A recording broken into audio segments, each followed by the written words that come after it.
अस्सलाम वालेकुम मैम। वालेकुम अस्सलाम।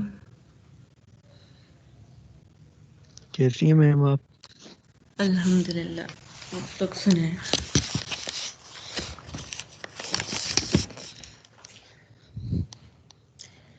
एग्जाम्स की डेट शीट आ गई आप लोगों की? जी मैम आ गई है। क्या डेट बनती है आपके एग्जाम की, एमवीसी की? मेरे ख्याल से 10 या 11। 10 या 11। खत्म कब हो रहे हैं एग्जाम्स आप लोगों के?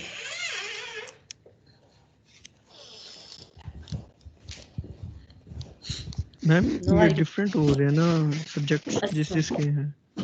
और वो ये होता है ना कि मतलब एंड डेट के उससे आगे एग्जाम्स नहीं होते हैं। वैसे तो 1 वीक के लिए होते हैं एग्जाम्स, है ना? जी मैम इतने ही हैं, 1 वीक में हो जाएंगे। मैं देखता हूँ, एक सेकंड। मैम 20 तक थी।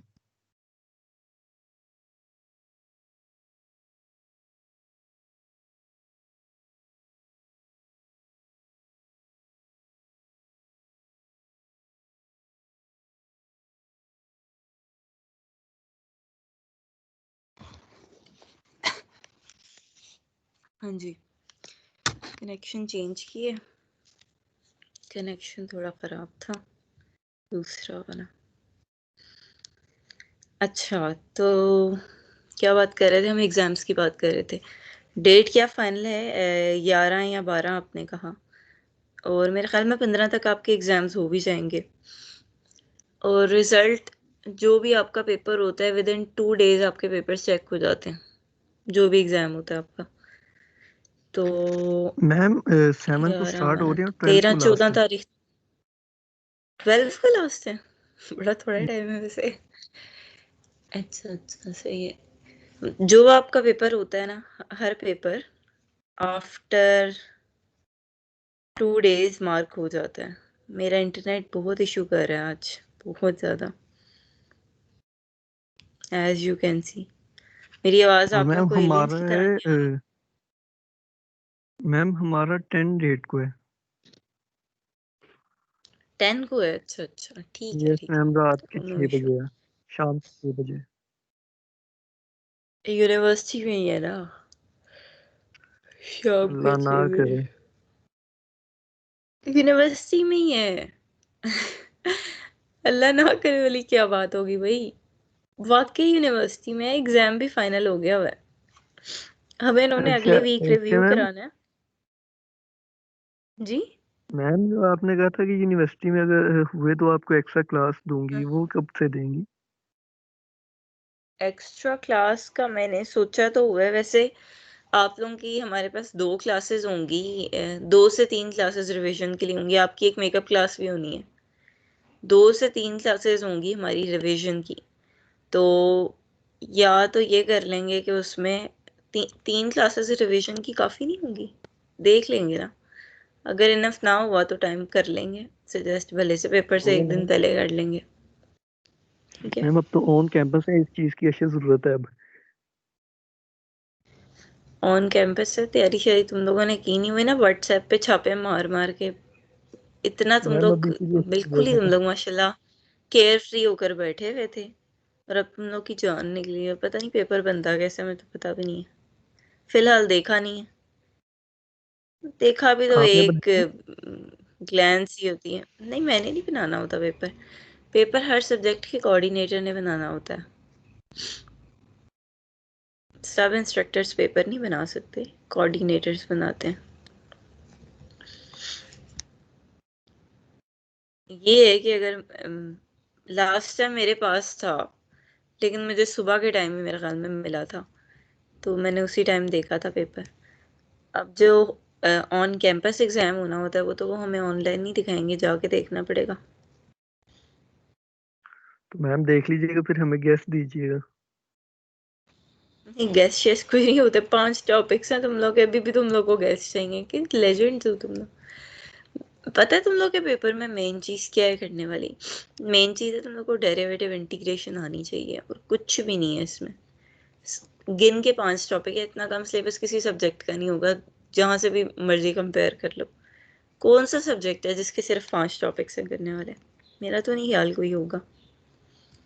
प्रोग्रामिंग के सब्जेक्ट्स ऑलरेडी इतने कॉम्प्लिकेटेड होते हैं, उसमें एक टॉपिक भी हो तो वो ज़्यादा ही होता है, कम मैम नहीं ये होता। मैम ये तो आप गिनवा दी है ना आपने 5, बाकी टीचरों के कोई होश ही नहीं है कि कितने कितने हो गए। टीचर से पूछ लें आप, इसमें कौन सी बड़ी बात है? इसमें कौन सा डिफ़िकल्ट काम है किसी टीचर से पूछना कि पढ़ना कितना है, एग्ज़ाम में कंटेंट क्या है एग्ज़ाम की। अच्छा, आप लोग ना बेवकूफ़ी ये करते हैं कि आप लोग कोर्स वेबसाइट या अपनी कोर्स की डिटेल्स नहीं पढ़ते। आपकी कोर्स की इन्फॉर्मेशन आपके पोर्टल पर होती है, उसमें टॉपिक्स भी लिखे होते हैं। फाइनल्स के बाद के टॉपिक लिस्ट बाय लिस्ट लिखे होते हैं, तो वहाँ से भी कंफर्मेशन मिल ही जाती है कि आपने क्या पढ़ना है या आपके एग्ज़ाम का क्या पार्ट आएगा। मैथ्स में आपको बहुत ही टू द पॉइंट बता देते हैं हम, लेकिन जो बाकी सब्जेक्ट हैं आपके, उसमें पढ़ा ही होता है मेरे ख्याल में। हर पोर्टल पे हर सब्जेक्ट की डिटेल्स लाजमी पड़ी होती हैं, तो वहाँ से भी आप अपने कोर्स कंटेंट्स देख सकते हैं कि आप फाइनल के बाद कौन से टॉपिक्स आ रहे हैं। ये आपको पता होना चाहिए कि फाइनल्स में मिड का पार्ट लाजमी आता है। फाइनल्स में मिड वाला हिस्सा आएगा ही आएगा, वो जो भी आएगा आपको नेक्स्ट वीक तक बता दिया जाएगा, ठीक है? तो उसमें खैर किसी किस्म की बहस नहीं रह जाती, फिर वो करना ही करना होता है। मुझे लगता है वो वाला टॉपिक ईजी होगा। मेरे ख्याल में वो वाला टॉपिक होगा प्लेन्स का, इक्वेशन ऑफ प्लेन का, इंटरसेक्शन ऑफ टू प्लेन्स का, और लाइन एंड प्लेन का इंटरसेक्शन। मुझे लगता है प्लेन का टॉपिक होगा, कंफर्म नहीं है लेकिन आई थिंक वो टॉपिक है। मैम, हमें क्या पता, जो भी डिसाइड हो, नहीं, हमने तो व्हाट्सएप पे किया था। आपको इन्फॉर्म करा दिया जाएगा, आपको वो वाला टॉपिक भी रिवाइज करा दूंगी, डोंट वरी। मैंने आपको ये जो पढ़ाया था ना, ये जो प्लेन का वर्ड मैंने इस्तेमाल किया, मैंने क्लास में पढ़ाया हुआ ये टॉपिक। मिड के लेक्चर्स तो हमने लिए यूनिवर्सिटी में, वो तो एग्ज़ाम ऑनलाइन हुआ था, बाकी हमने रिवीजन की है बस ऑनलाइन। मिड का तो सारा कुछ हमने ऑन कैंपस ही पढ़ा। अच्छा, अपनी मैम अटेंडेंस वैसे सुन ये लें। जो प्रोटेस्ट हो रहा है ना, ये बहुत फायदा जी, दे रहा है बच्चों को। होप सो हमारे भी ऑनलाइन प्रोटेस्ट का हो कोई जाएंगे। फ़ायदा नहीं, मैम प्रोटेस्ट का इतनी कोई फ़ायदा नहीं है। यूनिवर्सिटी ऑनलाइन कर। आपको यूसीपी की पॉलिसी का नहीं पता? यूसीपी की पॉलिसी चेंज नहीं होती। अल्लाह ना करे लोग वायलेंस भी इख्तियार कर लेना, जो कि बड़ी जहालत है। जिससे बड़ी जहालत नहीं लगती कि आप नहीं पढ़ मैम, रहे अगर हैं, धर्म आप के तालीम इंटरसेक्शन है हासिल तो। कर रहे हैं, और आप अपनी बात मनवाने के लिए वायलेंस को यूज़ कर रहे हैं, तो ये क्या फ़ायदा आपकी एजुकेशन का? यूज़लेस है आपकी एजुकेशन, कोई फ़ायदा नहीं है। फिर आप वो डिग्री ना लें, अगर आप में इतनी तहज़ीब ही नहीं है। तालीम इंसान को अगर तहज़ीब भी नहीं सिखा सकती, तो इस तालीम का फिर आपने करना क्या है? इतनी तो तमीज़ होती है कि एटलीस्ट आपको पता हो कि जो प्रोटेस्ट होता है वो पीसफुली भी किया जाता है। वायलेंस मैम तो जानवर प्रोटेस्ट तो करते हैं, होगा ना इंसान तो जब नहीं करते। तालीम को बेचा जाएगा पैसों के बहुत जरिए। अब एक मनी मेकिंग इंस्टीट्यूट बना हुआ यूसीपी, जिसको पैसे दो तो नहीं, चलेगी, पैसे नहीं तो वो बाहर फेंक देगी। तो कम से कम मैम ऐसा ये तो ना कहना। आपकी बात की लॉजिक नहीं बन रही। यूनिवर्सिटी ने मैम आपको कहा था सही कि कह रहा है एक वैसे। मिनट, माजरत के साथ मेरी बात सुने। वैसे ये बहुत लंबी बहस है, आप लोगों को कन्विंस नहीं किया जा सकता, लेकिन मैं आपकी बात से एग्री नहीं करती। कि आप ऑनलाइन क्लासेस लेते हैं, ठीक है, हम्म, और यूनिवर्सिटी की कोशिश होती है कि ऑनलाइन आपको सारा कुछ पढ़ाया जाए। यूनिवर्सिटी चेक एंड बैलेंस रखती है कि कोई पढ़ा रहा है कि नहीं पढ़ा रहा। यहाँ पे मैं बैठ के गप्पे मार के चली जाऊँ, ये पॉसिबल नहीं है मेरे लिए, ठीक है? यूनिवर्सिटी चेक एंड बैलेंस रखती है। ये जो प्लेटफॉर्म जिस पे आप पढ़ रहे हैं, इसके इतने जो फीचर्स हैं, ये मुफ्त नहीं मिलते, आपको पता है। ये भी यूनिवर्सिटी को पे करना पड़ता है। आपकी सहूलत के लिए जिस हद तक पॉसिबल हो सकता है, आपकी यूनिवर्सिटी ट्राई करती है, हर इंस्टीट्यूट ट्राई करता है। एक मैम इंस्टीट्यूट की फीस ज़्यादा है, वो इसलिए ज़्यादा है कि आपने उसमें एडमिशन ही ज़्यादा फीस वाले में लिए। आपको अगर ये चीज़ बुरी लगती थी, आप कम फीस वाले इंस्टीट्यूट में एडमिशन नहीं, ले मैंने लेते। एक्चुअली मैंने नहीं कम नहीं, आपके यहाँ एडमिशन पर ज्यादा नहीं फीस लिया। कम फीस का तो कोई इश्यू नहीं है। फीस ले रहे हैं, लेकिन फिर भी हमें वो चीजें हम्म, प्रोवाइड नहीं करे जो जिस चीज में हम इजी है। और ऊपर से देखो, क्या एक चीज, सारी दुनिया की क्या तरफ चल आप रही है, यूसी क्या की तरफ चल रही कन्वीनियंस है। चाहिए? अपनी मिस मैं आपको एक चीज मैम ऐसा बता, नहीं है, ऑनलाइन एग्जाम्स हो रहे एचपीसी हैं की पॉलिसी में लिखा हुआ है। या मिस वो सबके सिस्टम ऑनलाइन नहीं है ना, एग्जाम्स हो रहे हैं? वो सिस्टम मैम अगर हम एचईसी की पॉलिसी पढ़े तो वहां पर मैं लिखा हुआ है आपको कि जिस बताऊं, प्लेटफॉर्म से आप पढ़ते हैं उसी से आप पेपर लेते हैं। एचईसी की पॉलिसी में ये पॉलिसी आपने कहाँ पे पढ़ी है? ये जो ऑन मैम कैंपस ये उनकी एग्जाम्स वाला वेबसाइट पे रूल है, जाकर आप ये भी गवर्नमेंट ने, अच्छा मेरी बात सुने, ये बयान कहाँ से सुना आपने? गवर्नमेंट से सुना है कि यूनिवर्सिटी से सुना है कि अब से क्या मैम? एग्जाम्स ऑन कैंपस होंगे? मैम ये यूनिवर्सिटी से सुना है। गवर्नमेंट ने आपको कहा है कि 1 फरवरी से इदारे खोल दें, यूनिवर्सिटीज मैम खुलेंगी। इसका मतलब जिनके मैम वो एग्जाम्स, अटेंडेंस ले सुनिए, रहे हैं। जिनके एग्जाम्स फेब में स्केड्यूल्ड है ना, जिनके एग्जाम्स फरवरी में स्केड्यूल्ड हैं, उनके ऑन कैंपस ही हो रहे हैं। जिनके एग्जाम्स जनवरी में स्केड्यूल्ड थे, उनके ऑनलाइन हो रहे हैं। ये मिस जो मेरा नहीं ख्याल, पीयू का जो है मुझे ना, नहीं उन्होंने लगता फिजिकल एग्जाम था, तो उन्होंने जो प्रोटेस्ट किया ना, तो उन्होंने मान लिया है, वो अब फिजिकल से उसको ऑनलाइन पे ले गए हैं। उनके आजकल एग्जाम्स हो रहे हैं और वो जनवरी की वजह से जो है ना ऑनलाइन एग्जाम्स हो रहे हैं। वैसे मेरा नहीं ख्याल प्रोटेस्ट से कोई हल होगा। मैं आर्ग्यू नहीं करूंगी मजीद आप लोगों के साथ, क्योंकि जाहिर है I can not convince you. आपका अपना कोई पॉइंट है जो कि मैं अंडरस्टैंड नहीं कर सकती, मेरी अपनी, जाहिर है एक टीचर और स्टूडेंट की मेंटेलिटी मैच नहीं करती। हम अपने हिसाब से अपनी बात करेंगे।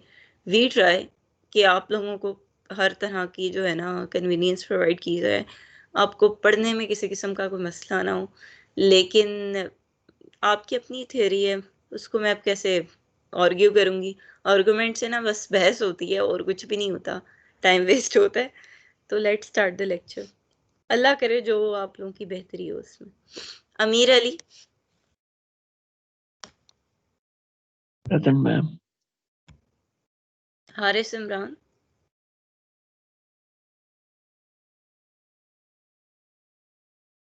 Haris Imran,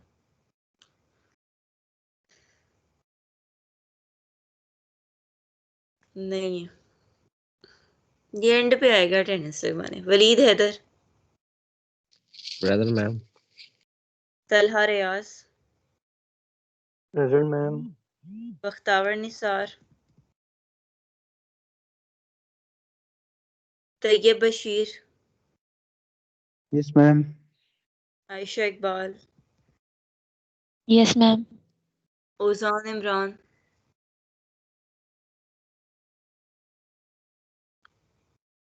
Ozan Imran, Mohammad Usama,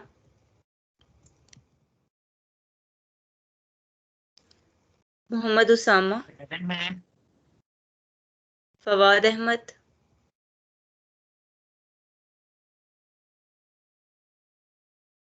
Fawad Ahmad, Tahreem Fatima,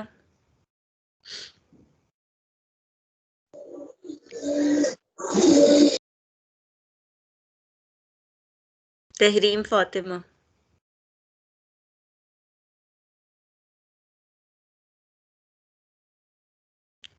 Syed Mohammad Haris, present ma'am. हसीबुर रहमान, हसीबुर रहमान,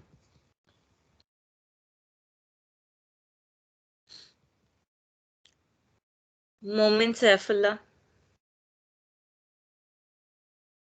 मुबीन Mehboob, present. Mohammad Arbaz, present ma'am. ठीक है, मिशगा जाहिद, मिशगा, बुरहान, प्रेजेंट। उसामा शहजाद,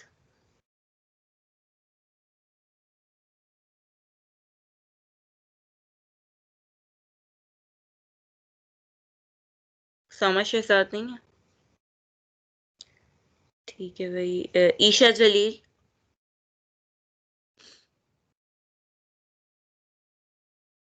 ईशा जलील, Aamir Mahmood,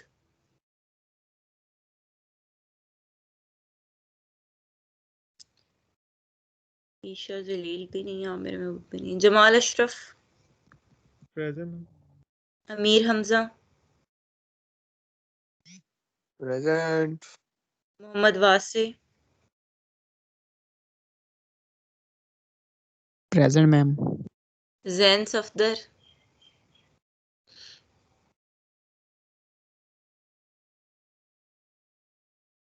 Jain Safdar, Usama Manzoor, present ma'am. Abdul Rafe,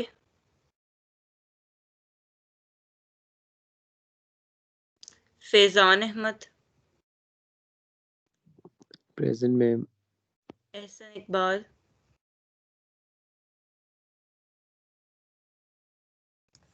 Haider Ali, yes ma'am.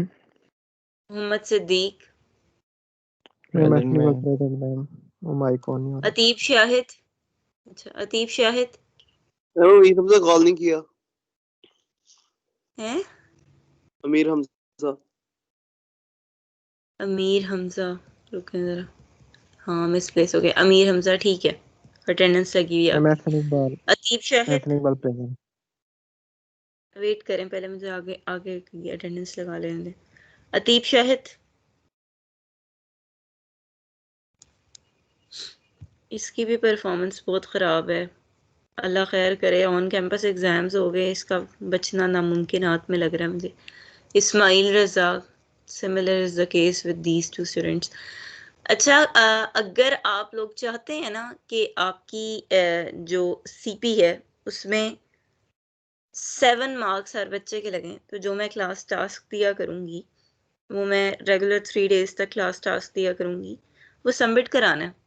जो नहीं कराएगा उसकी सीपी 7 भी नहीं लगेगी, क्योंकि बहुत सारे बच्चे हैं जिन्होंने आज तक कोई रिस्पॉन्स नहीं दिया क्लास में।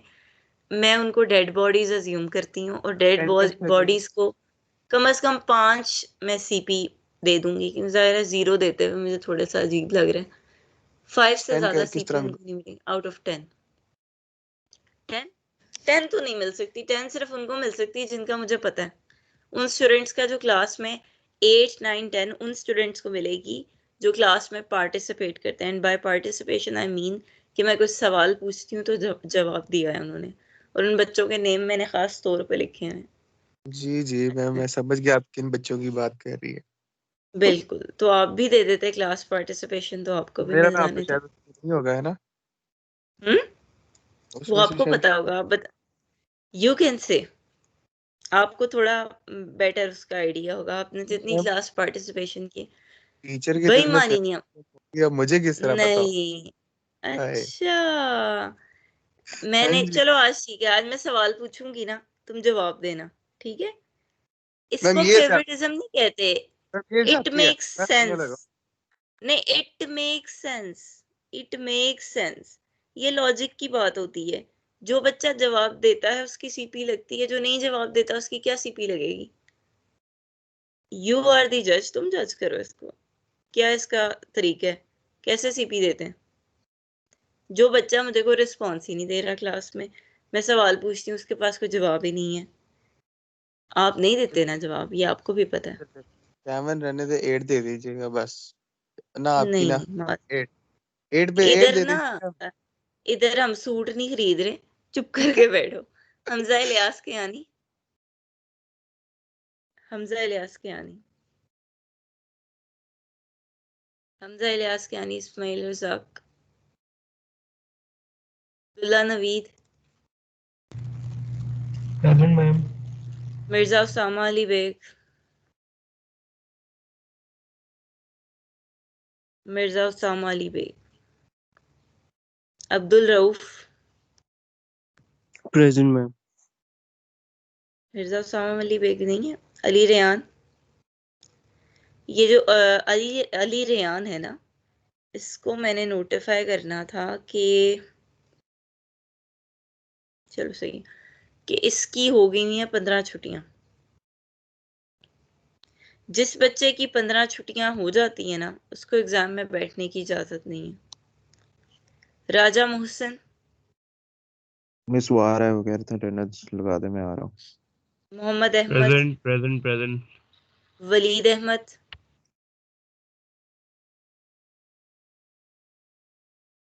वलीद अहमद नहीं, सॉरी, वलीद आसिफ, सरनेम में बदल दी मैंने उसका, वलीद आसिफ। महक अब्दुल सत्तार 10 मिनट अटेंडेंस में ही हो गए। मोहम्मद हमजा, मोहम्मद अहमद, मोहम्मद अहमद प्रेजेंट। आयशा शाहिद। प्रेजेंट।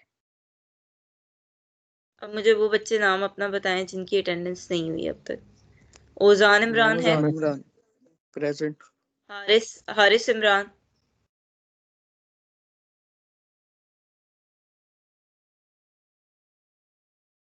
हारिस इमरान नहीं है, ओजान है, फवाद अहमद है, तहरीम फातिमा,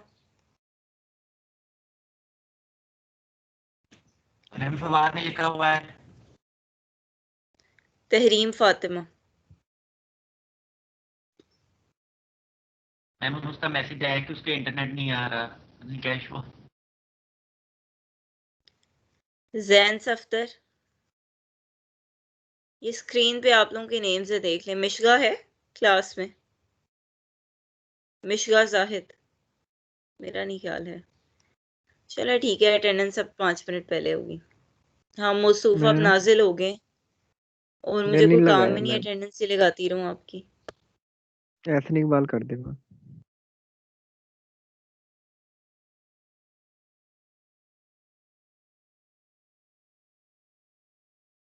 अच्छा, लास्ट लेक्चर में हमने क्या पढ़ा था, कोई बच्चा बताएगा? इदारे को ब्लेम तुम लोग ऐसे करते हो, हराम है। कभी जो लेक्चर किसी ने इंटीग्रल्स पढ़ाया हो टीचर ने, वाओ में नाइस। से इंटीग्रल्स किया था एक पॉलिटिकल। एक आधे बच्चे को जो है ना आइडिया होता है कि मैंने क्लास में क्या पढ़ाया था, किसी को पता भी नहीं होता क्लास में क्या पढ़ाया था। ब्लेम किसी को आपको तब जरूर करना चाहिए, आपका राइट बनता है, जब आप अपनी तरफ से 100% प्रोवाइड कर रहे हो। वो तुम लोग यार कोई एफर्ट ही नहीं करते और यूनिवर्सिटी को तुम लोग फौरन मुंह खोल के इतना सा जो है ना बातें लगाने लग जाते हो। अजीब लगता है, खुद भी थोड़ा सा इनपुट दिया करो।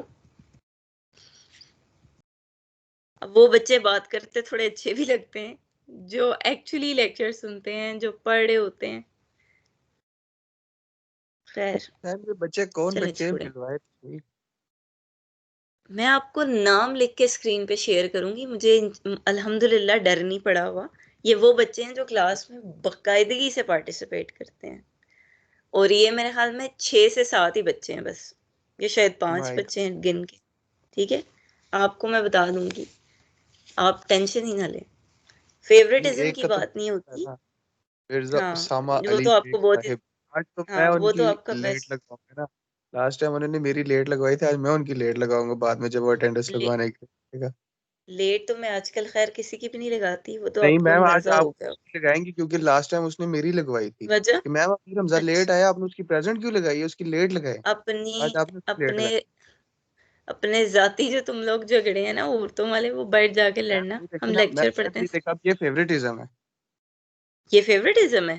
दिस पीछे इज से अ कितने फेवरेटिज्म। लेक्चर्स में, last time let me speak first, कितने लेक्चर्स में पीछे तुम आए हो, लेट आए हो, मैंने तुम्हारी अटेंडेंस प्रेजेंट लगाई है। नो मैम, जब पहली लगाई है कि नहीं लगाई? मैंने तभी तभी पहली प्रेजेंट लगाया। अटेंडेंस की बात नहीं, स्टार्ट में मैंने बड़े बच्चों की लेट लगाई है, सिर्फ आपकी नहीं लगाई। उसका आपका जाती मसला है, उसका मेरे से कोई लिंक मैम नहीं है। पिछले मेरी तरफ से पिछले एक 4 अपने पर्सनल डिस्प्यूट सेपरेटली आप जो है ना सॉल्व करते हैं। टीचर के साथ उनका कोई लिंक नहीं होता। मेरा अल्हम्दुलिल्लाह, मैं किसी बच्चे को जो है ना एक्स्ट्रा फेवर नहीं देती। मेरे पे कोई बात इस तो तरह सुनिए। का इल्जाम लगा ही नहीं सकता। नहीं सुनाए नहीं, मैं आपकी आपकी किसी के साथ पर्सनल ग्रज नहीं है यार, ना करो इस तरह। यार एक मिनट मोहम्मद, मेरी एक मोंगिया मिनट, मार है। एक मिनट मैम, एक छोटी जी सी जी बात। मैं जी लेट जी। आया तो आपने मेरी प्रेजेंट लगा दी। हम्म उसने आपको कमेंट हम्म। बॉक्स में मैसेज करके कहा और बोला भी, मैम अमीर हमजा लेट आया, आप उसकी प्रेजेंट क्यों लगा रहे हैं, आप उसकी लेट मार्क करिए। तो बस ठीक है, आज वैसे ही उन होगा, दिनों, वो अच्छा प्रेजेंट बोलेगा आपने लेट लगानी है। नहीं आज मैं आजकल जो है ना किसी की भी नहीं लेट लगा रही और मैं नहीं लगाऊंगी। ठीक है, मैंने बहुत मेरी आपकी मेरी जो है ना इस तरीके से प्रेजेंट्स लगाई हैं। मेरे पास रिकॉर्डिंग्स पड़ी हैं, टेंशन ना लें आप, कि आप आते हैं लेट और आप कहते हैं मैम अटेंडेंस लगा दें, मैं प्रेजेंट लगा देती हूँ। क्योंकि आई अंडरस्टैंड काफ़ी बच्चों का इंटरनेट का इशू होता है, तो मुझे लेट लगाते हुए अब थोड़ी सी हेजिटेशन हो रही होती है, पहली बात। और दूसरी बात ये है कि आपका पर्सनल ग्रज है, जिस दिन लेट लगी होगी ना आपकी, उस दिन सिर्फ मैंने आपकी लेट नहीं लगाई होगी, सबकी लगाई होगी। ना मैंने आज तक कभी किसी एक सिंगल स्टूडेंट को टारगेट किया है, इतनी घटिया हरकतें मैंने कभी भी नहीं की। ना मैंने कभी किसी एक सिंगल स्टूडेंट को फेवर दिया, एक्स्ट्रा फेवर मैंने कभी किसी बच्चे को नहीं दिया। मुझे कोई यस स्टूडेंट मैम, आप कहता है बिल्कुल ठीक रीक्विज कह रही ले ले, हैं। मैंने सेपरेटली रीक्विज नहीं लिया। आपका क्विज फॉर रीटेक लिया है ना, किसका रीटेक लिया मुझे बताएं? सबका लिया था, किसी एक सिंगल सबका स्टूडेंट लिया। का, दो का? सबका लिया था ना, तो क्यों लिया था? आपको पता मेरा दिमाग खराब है, मैं 2 sets of quizzes separately check करूं? बिल्कुल ये जो है ना एक एंटरटेनिंग काम नहीं होता क्विज बैठ के चेक करना ऑनलाइन, आंखें दुखने लग जाती है बंदे की, दिमाग घूमने लग जाता है। आपको पता है लैपटॉप की लाइट क्या करती है बंदे की आंखों के साथ? मैम, लेकिन सलूट है आप। यही चीज मुझे, नहीं ये सलूट की बात नहीं है, ये चीज मुझे बुरी लगती है कि एक सिंगल स्टूडेंट को ऐसे सेपरेटली ना फेवर दी जाए। एक सेपरेटली एक सिंगल स्टूडेंट को फेवर नहीं देती। प्रेजेंट लगानी है सबकी लगानी है, लेट लगानी है, जो जो लेट आ रहा है सबकी लगेगी। टारगेट मैंने आज तक किसी को नहीं किया। अगर आपको लगता है कभी किया है तो वो आपकी पर्सनल ओपिनियन है, उसके बारे में मैं कुछ नहीं कह सकती, माजरत। आपको गलत लगता है, चलो छोड़ो, अब स्टार्ट करते हैं। अच्छा, लास्ट लेक्चर में हमने क्या पढ़ा था? डबल इंटीग्रेशन के बारे में। डबल इंटीग्रेशन का कंसेप्ट ये होता है कि जिस तरीके से आपके पास सिंगल वेरिएबल में डेफिनेट इंटीग्रल किसको रिप्रेजेंट करता है? Area under a curve. एक फंक्शन के ग्राफ के अंडर जो एरिया होता है उसका निकालने का मेथड हमारे पास क्या कहलाता है? डेफिनेट इंटीग्रेशन कहते हैं उसको। बेसिकली डेफिनेट इंटीग्रेशन का काम क्या है? ये एरिया वॉल्यूम प्रॉब्लम्स को सॉल्व करती है। डबल इंटीग्रेशन में क्या होता है? मैंने आपको बताया था कि हमारे पास जो ग्राफ बनता है डबल इंटीग्रेशन में, या डबल सॉरी वेरिएबल फंक्शंस में, वहां पर फंक्शन का ग्राफ जो बनता है उसको हम सरफेस कहते हैं, ठीक है? तो सरफेस के under within some rectangular region, by rectangular region I mean कि अगर हमारे पास वेरिएबल x और वेरिएबल y की लिमिट्स ऑफ इंटीग्रेशन कांस्टेंट हो, तो अगर आप उसको एक्स वाई प्लेन पे ड्रॉ करें तो ये एक रेक्टेंगल बनता है, ठीक है? इस रेक्टेंगल और फंक्शन, या जिसको सरफेस भी कहा जाता है, इनके ग्राफ्स के विद इन जो आपके पास वॉल्यूम होता है उसको फाइंड करते हैं हम with the help of double integration, ठीक है? ये हमने इसका कंसेप्ट पढ़ा था लास्ट टाइम कि हम बेसिकली वॉल्यूम फाइंड कर रहे होते हैं, और उसको कैलकुलेट करने का हमने क्या तरीका पढ़ा था? उसको कैलकुलेट करने का हमने ये तरीका पढ़ा था कि फॉर इंस्टेंस आपके पास लिमिट्स ऑफ इंटीग्रेशन कांस्टेंट्स हैं। अगर पहले dy लिखा है, इसका मतलब ये है कि आपने अपने फंक्शन को पहले with respect to y integrate करना है, ठीक है? आपने पहले अपने फंक्शन को with respect to y integrate करना है। उसके बाद आपके पास जो आंसर आता है, after integrating it with respect to y, आपने y की लिमिट्स ऑफ इंटीग्रेशन सब्स्टिट्यूट करनी है। बाय दैट आई मीन कि जहां जहां y होगा आफ्टर इंटीग्रेशन, आप पहले वहां y की जगह 0 पुट करेंगे, माइनस, फिर y की जगह -2 पुट कर देंगे। उसके बाद आप ये करते हैं कि आपके पास जो आउटकम आता है आप उसको with respect to x integrate करते हैं, ठीक है? लेट्स से यहाँ पर आपके पास ये आउटकम आ गया था, आपने इसको with respect to x integrate करना है। ये चीज डिटरमिन करती है कि वेरिएबल किस के इंटीग्रेशन किस वेरिएबल के रिस्पेक्टिवली हो रही है। अगर यहाँ dx लिखा है, दैट मीन्स आपने इसको इस इंटेग्रेंट को इंटीग्रेट करना है with respect to variable x, ठीक है? यहाँ पे हमने फिर सिंपल डेफिनेट इंटीग्रेशन की, उसमें लिमिट्स ऑफ इंटीग्रेशन सब्स्टिट्यूट की। ये हमने टोटल टॉपिक जो है ये पढ़ा था हमने लास्ट लेक्चर में। तो बेसिकली ये चीज आपने जो है ना ध्यान में रखनी होती है कि dy पहले है कि dx पहले। अगर dy पहले है, दैट मीन्स आपने इसको y के रिस्पेक्टिवली इंटीग्रेट करना है, और ये y की लिमिट्स ऑफ इंटीग्रेशन है। After integrating this portion with respect to y, आपने फिर जो भी आउटकम आएगा उसको x के रिस्पेक्टिवली इंटीग्रेट करना है। ये हमने कंसेप्ट पढ़ा था। आज का हमारा कंसेप्ट ये है, नहीं सॉरी, टॉपिक ये है कि अगर हमारे पास लिमिट्स ऑफ इंटीग्रेशन नंबर्स नहीं होते, कांस्टेंट नहीं होते, वो वेरिएबल हो जाते हैं या वो कोई फंक्शन हो जाते हैं, इन दैट केस आप क्या करते हैं? इन दैट केस लेट्स से, पहले हमने क्या कहा था, हमारा जो रीजन होता था या वो एरिया जिसके ऊपर हमने इंटीग्रेशन करनी होती थी, जिसके दरमियान और फंक्शन के ग्राफ के दरमियान हमने वॉल्यूम फाइंड करना होता था, वो पहले रेक्टेंगल की शक्ल का होता था।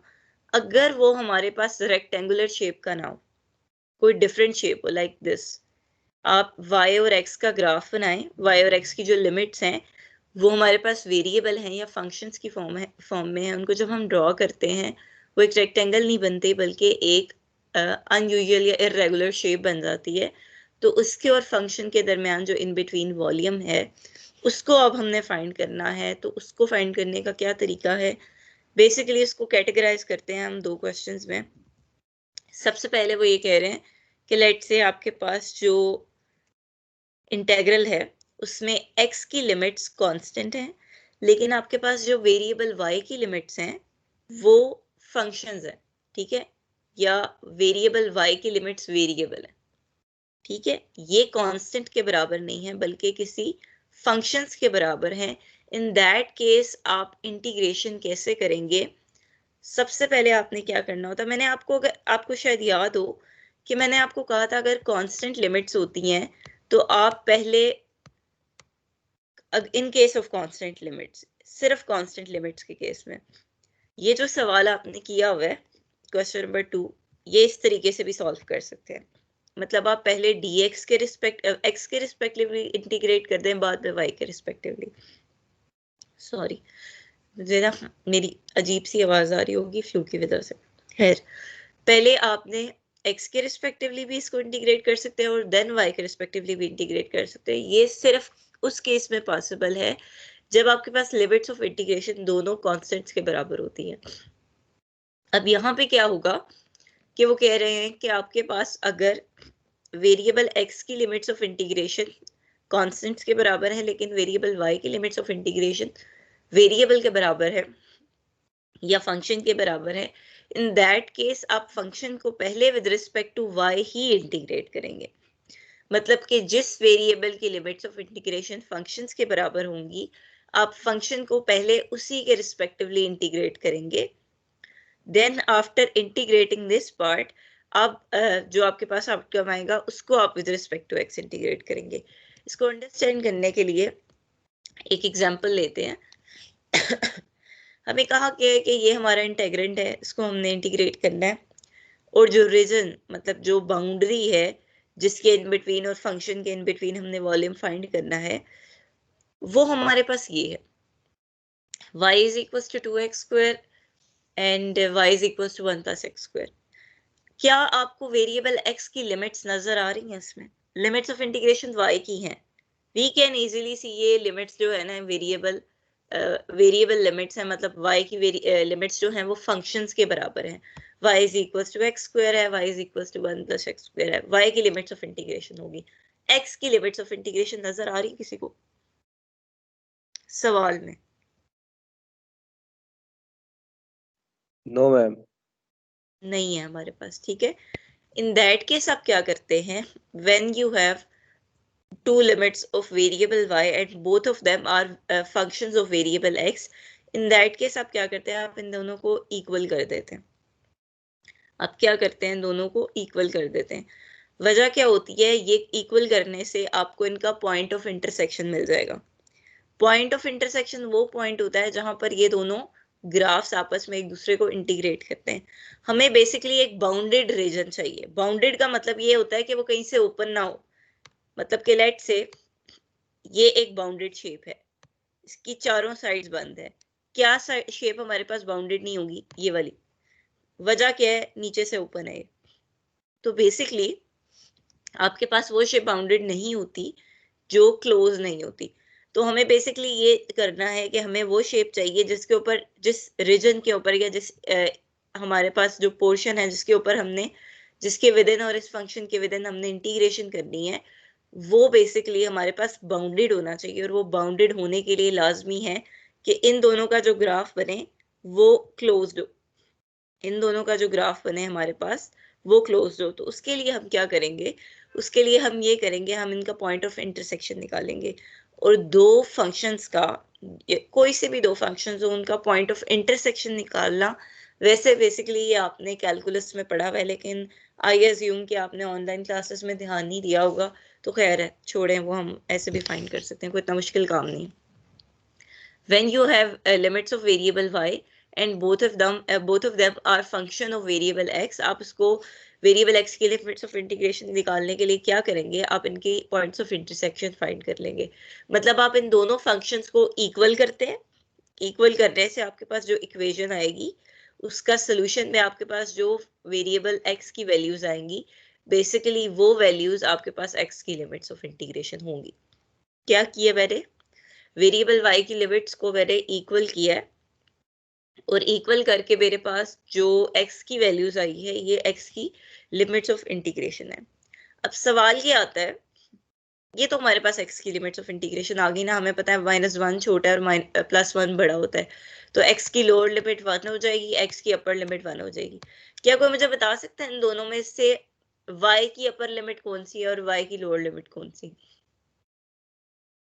मैम 2x² इस अपर अपर लिमिट है लिमिट और x² 1 + x² लोअर लिमिट है। ये आपने कैसे कहा है? मैम x² की वैल्यू देख के। नहीं, ऐसे तो नहीं होता। Miss lower ma'am limit x 2x² होगी और अपर लिमिट 1 पता है, + x²। अपर मैम और लोअर को चेक करना पड़ता है। अपर का मतलब ये होता है कि जिसका ग्राफ ऊपर होता है वो अपर लिमिट होती है, जिसका ग्राफ नीचे होता है वो लोअर लिमिट होती है। यहाँ पे 2x² का ग्राफ नीचे है, 1 + x² का ग्राफ ऊपर है, ठीक है। एक इसकी जस्टिफिकेशन की है। दूसरा क्या तरीका है ये चेक करने का, ग्राफिकली मेथड ही, अलजेब्राइकली आप किस तरीके से डिटरमिन कर सकते हैं कि दोनों में से अपर लिमिट कौन सी होगी, लोअर लिमिट कौन सी होगी। ये जो आपने एक्स का इंटरवल निकाला है, ये एक्स की लिमिट्स ऑफ इंटीग्रेशन है ना, इनमें से कोई नंबर पिक करें अपनी मर्जी से, अपनी मर्जी से कोई एक नंबर इस इंटरवल के इन बिटवीन पिक कर ले। 0 सिंपलेस्ट लग रहा है ना। 0 को हम यहां पर अगर पुट करें y = 2x² में, तो एट 0 x = 0 y की वैल्यू 0 आ जाएगी। और यहाँ पे अगर हम x की जगह 0 पुट करें तो y की वैल्यू क्या आ जाती है, 1 आ जाती है। फॉर x = 0 पहले फंक्शन का आंसर हमारे पास 0 के बराबर आता है और दूसरे फंक्शन का आंसर हमारे पास 1 के बराबर आता है। किसका आंसर बड़ा आ रहा है? y जिसकी = y 0। वैल्यू बड़ी आएगी वो अपर लिमिट होगी, जिसकी y वैल्यू छोटी आएगी वो लोअर लिमिट होगी। इसलिए अगर मैम 1 2x² + - पुट करेंगे तब तो फिर दोनों की बराबर आएगी। दोनों की बराबर आएगी क्योंकि वो उनका पॉइंट ऑफ इंटरसेक्शन है। पॉइंट ऑफ इंटरसेक्शन का मतलब ही वो पॉइंट होते हैं जहां दोनों फंक्शंस की y वैल्यूज बराबर होती हैं। यही करके तो हमने ये वैल्यूज निकाली हैं, दोनों के y वैल्यूज को इक्वल करके हमने x की वैल्यू निकाली है। तो पॉइंट ऑफ इंटरसेक्शन बेसिकली वो पॉइंट्स ही वो होते हैं जहां पर ग्राफिकली स्पीकिंग जहां पे दो फंक्शंस एक दूसरे को इंटरसेक्ट करते हैं, एल्जेब्रिकली स्पीकिंग जहां पे दोनों की y वैल्यूज या डिपेंडेंट वेरिएबल की वैल्यूज बराबर होती हैं। तो -1 + 1 नहीं, इन बिटवीन कोई नंबर पिक करना है। मैंने आप लोगों को असाइनमेंट अपलोड कर दी हुई है, उसका एक सवाल है वो बिल्कुल इसी तरीके से करना है। डिफरेंस पता है क्या है? डिफरेंस सिर्फ ये है कि उसमें यहाँ y की जगह x है। x is a function of variable y and x is a function of variable y, वो केस है। खैर, सारा कुछ छोड़ते हुए हम सवाल को कंटिन्यू करते हैं। हमने limits of integration variable x की निकालनी है। कैसे निकालनी है? दो हमारे पास y की लिमिट्स थी, दोनों को इक्वल किया, x की जो वैल्यूज आएंगी x की लिमिट्स ऑफ इंटीग्रेशन होंगे, ठीक है। उसके बाद हमने ये डिटरमिन करना था कि ये जो दोनों लिमिट्स हैं इनमें से अपर कौन सी है, लोअर कौन सी है। तो ये डिटरमिन करने के लिए आप जो x की लिमिट्स फाइंड करते हैं उनमें से कोई विद इन इस इंटरवल के अंदर इनफाइनाइट मैनी नंबर्स हैं, गिन नहीं सकते आप उनको। -1 से 1 के दरमियान जितने रियल नंबर्स हैं उनमें से कोई भी नंबर पिक कर लें, टोटली योर चॉइस, जो आपको अच्छा लगता है वो पिक करके आप पहले फर्स्ट फंक्शन में पुट करें, फिर सेकंड में करें। जिसका आंसर बड़ा आता है वो अपर लिमिट है, जिसका आंसर छोटा आता है वो लोअर लिमिट है। अब सवाल आता है कैलकुलेशन का। ये इंटीग्रल सॉल्व करने का हमें कहा गया था, मैंने आपको क्या कहा था कि जिस वेरिएबल की लिमिट्स हमारे पास किसी फंक्शन के बराबर होंगी, जिस वेरिएबल की लिमिट्स हमारे पास किसी फंक्शन के बराबर होंगी, हमें अपने इंटेग्रेंट को पहले उसके रिस्पेक्टिवली इंटीग्रेट करना पड़ेगा। मतलब x + 2y को पहले हम y के रिस्पेक्टिवली इंटीग्रेट करेंगे। वजह क्या है? वजह सिर्फ ये है कि y की लिमिट्स ऑफ इंटीग्रेशन हमारे पास क्या है, फंक्शन के बराबर है, ठीक है। तो बेसिकली यहाँ पर आपने अब क्या करना है, अब आपने ये करना है कि आपने इस पोर्शन को with respect to y integrate करना है। x की integration with respect to y xy होती है, 2y की इंटीग्रेशन हमारे पास 2y²/2 होती है, ठीक है। तो ये हमारे पास इसका रिजल्ट आ गया। लास्ट स्टेप में सॉरी अगले स्टेप में हमने लिमिट्स ऑफ इंटीग्रेशन पुट कर देनी है। लिमिट्स ऑफ इंटीग्रेशन कैसे पुट करेंगे, ये y की वैल्यूज हैं। As you are integrating with respect to y, these limits are associated to variable y. ये y की लिमिट्स ऑफ इंटीग्रेशन है। इंटीग्रेट करके इस पार्ट को y के हिसाब से अब आपने y की जगह पहले 1 + x² पुट करना है। जहां जहां इसमें y है उसमें वहां 1 + x² पुट करना है, माइनस जहां जहां y है वहां वहां 2x² पुट कर देना है। ये आपने ध्यान में रखना है कि when you are integrating it with respect to y, x will be treated as a constant, ठीक है। If you are integrating a function with respect to y in a function of two variable, x will be treated as a constant. x में limits of integration नहीं लगानी है आपने, ये y की values हैं, y में सिंपली आपने ये सब्स्टिट्यूशन करनी है। अगले स्टेप में आपने क्या करना है, इसको ओपन करके सिंप्लीफाई करना है। As a result of that simplification आपके पास ये जवाब आता है। अब आपके पास क्या है, डिफरेंशियल dx है। दैट मीन्स आपका ये जो इंटेग्रेंड है इसको आपने x के रिस्पेक्टिवली इंटीग्रेट करना है। x के रिस्पेक्टिवली इसकी इंटीग्रेशन ये हो जाएगी हमारे पास। यहाँ पर सिंपली पावर रूल लगाया हमने, यहाँ हमने सिंपली पावर रूल लगाया है। After that integration limits of integration put कर देंगे। x की जगह पहले हर जगह 1 पुट करेंगे, माइनस फिर x की जगह हर जगह माइनस पुट कर देंगे। ये सवाल एक दफा गौर से देकर मुझे बताएं इसमें किसी किस्म की कोई कंफ्यूजन हो आपको।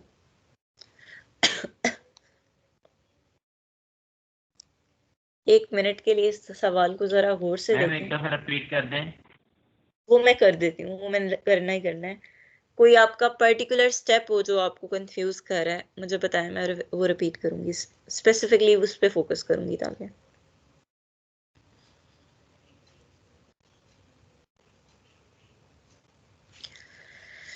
Okay let me continue.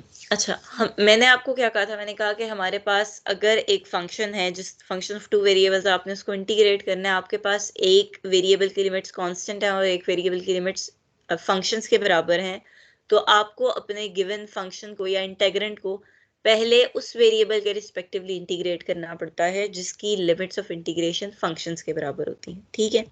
सवाल में उसने हमें कहा कि ये आपके पास डबल इंटीग्रल है, इसको सॉल्व कर दें। जिसके ऊपर, जिस रीजन के ऊपर आपने इंटीग्रेशन करनी है वो bounded by these two curves है, ठीक है। उसने नहीं बताया, एक्स से रिलेटेड कोई इन्फॉर्मेशन नहीं दी। एक्स से रिलेटेड इंफॉर्मेशन कलेक्ट करने के लिए मुझे क्या करना पड़ा है, मुझे ये करना पड़ा है कि गिवन दोनों फंक्शंस को मैंने इक्वेट कर दिया। इक्वेट करने से होगा क्या, मुझे इनका पॉइंट ऑफ इंटरसेक्शन मिल जाएगा। पॉइंट ऑफ इंटरसेक्शन लेने का रीजन ये है कि मुझे एक बाउंडेड रीजन चाहिए।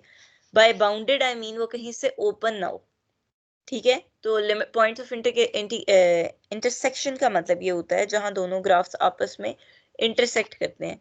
तो जब वो इंटरसेक्ट करेंगे तो इनके इन बिटवीन जो पार्ट होगा वो इनक्लोज्ड होगा, वो बाउंडेड होगा, वो कहीं से ओपन नहीं होगा, ठीक है। इसीलिए मुझे इनके पॉइंट्स ऑफ इंटरसेक्शन रिक्वायर्ड थे। तो गिवन जो दो जो हमारे पास फंक्शन थे उनको मैंने इक्वेट किया। आफ्टर इक्वेटिंग देम मेरे पास x की 2 वैल्यूज आई, ये वेरिएबल x की लिमिट्स ऑफ इंटीग्रेशन है, ठीक है। अगला सवाल आता है कि अब मुझे कैसे पता लगेगा कि वेरिएबल y की इन दोनों लिमिट्स में से कौन सी लिमिट अपर है और कौन सी लोअर है। ये डिटरमिन करने के लिए आपको जो x का इंटरवल ऑफ इंटीग्रेशन मिला है उसके इन बिटवीन एक नंबर अपनी मर्जी से पिक कर लें। एंड पॉइंट्स नहीं, क्योंकि उस पर इनकी वैल्यू सेम आ जाती हैं। इन बिटवीन एक नंबर पिक करें। मैंने वो नंबर 0 पिक किया, 0 को इन दोनों में सेपरेटली सब्स्टिट्यूट किया। इन दिस केस y की वैल्यू 0 आ गई, इन दिस केस y की वैल्यू 1 आ गई। जिसकी y वैल्यू बड़ी है वो ही अपर लिमिट है, जिसकी y वैल्यू छोटी है वो लोअर लिमिट है। तो देन मैंने इंटेग्रेंड में लिमिट्स ऑफ इंटीग्रेशन सब्स्टिट्यूट कर दी हैं। सबसे पहले दैट इज ऑब्वियस कि हम y के रिस्पेक्टिवली इंटीग्रेट करेंगे क्योंकि y की लिमिट्स ऑफ इंटीग्रेशन फंक्शंस के बराबर हैं, ठीक है। After integrating it with respect to y, आप y की जगह पहले 1 + x² पुट करेंगे इसमें, देन आप y की जगह 2x² पुट करेंगे। आफ्टर सिंप्लीफाइंग इट आपके पास जो भी आउटकम आता है उसको आपने अब with respect to x integrate करना है और इंटीग्रेट करने के बाद उसमें लिमिट्स ऑफ इंटीग्रेशन सब्स्टिट्यूट कर देनी। We are done with this question. अच्छा, तो अब सवाल ये आता है, अब ये हमारे पास क्वेश्चन है कि वाला करें, नहीं हम स्लाइड्स की तरफ जाते हैं। Let's move to the slides. अच्छा, हमारे पास सवाल अब वर्ड प्रॉब्लम की फॉर्म में भी वो दे सकते हैं। वर्ड प्रॉब्लम क्या होती है? सिर्फ अल्फाज ही कुछ लिखे होते हैं, कोई बहुत डिफिकल्ट तो सवाल नहीं अल्फाज नहीं लिखे हुए। अब यहाँ पर देखें उसने कहा है कि find the volume of a prism. Prism आपको पता है क्या होता है? क्यूबिक सी शेप होती है लेकिन सॉलिड होती है। अच्छा, क्यूबिक नहीं, सॉरी, ट्रायंगुलर शेप होती है बट सॉलिड होती है। खैर, तो आपने वॉल्यूम निकालना है उसका, और जो लिमिट्स ऑफ इंटीग्रेशन है ना उसके बारे में उसने ये इंफॉर्मेशन प्रोवाइड की है। कह रहा है जो बेस है ना उसकी प्रिज्म की, वो आपके पास ये है, ठीक है, जिसके ऊपर आपने इंटीग्रेशन करनी है, जिस फंक्शन के ऊपर, उसकी बेस आपके पास ये है। उसने कहा है by x axis, it is bounded by x axis, और y is equals to x and x is equals to 1, और ये ट्रायंगुलर बेस है, उसकी शक्ल ट्रायंगल जैसी होगी। यहाँ पर एक थोड़ी सी बैड न्यूज़ है। वो बैड न्यूज़ क्या है कि आपके पास यहाँ पर जो भी लिमिट्स ऑफ इंटीग्रेशन होंगी, in case of variable limits of integration, आपको उसको स्केच करना पड़ेगा। When you have limits of integration as variable, आपको उसको स्केच करना पड़ेगा, आपको उसको सवाल में उसका ग्राफ लाजमी बनाना पड़ेगा।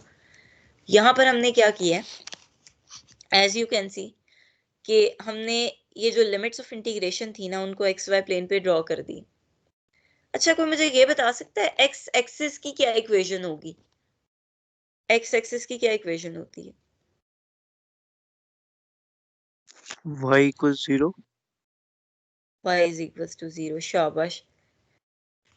आपके पास एक्स एक्सिस की इक्वेशन जो होती है वो y इज इक्वल्स टू 0 के बराबर होती है, क्योंकि एक्स एक्सिस वो लाइन है जहां पर y की वैल्यू हमेशा 0 रहती है। तो एक्स एक्सिस की इक्वेशन आपके पास y इज इक्वल्स टू 0 के बराबर है, ठीक है। एक ये चीज कह रही है उसने, एक क्या है y is equals to x, और थर्ड इंफॉर्मेशन उसने प्रोवाइड किया x is equals to 1। y is equals to some constant horizontal line होती है। y is equals to any number is a horizontal line.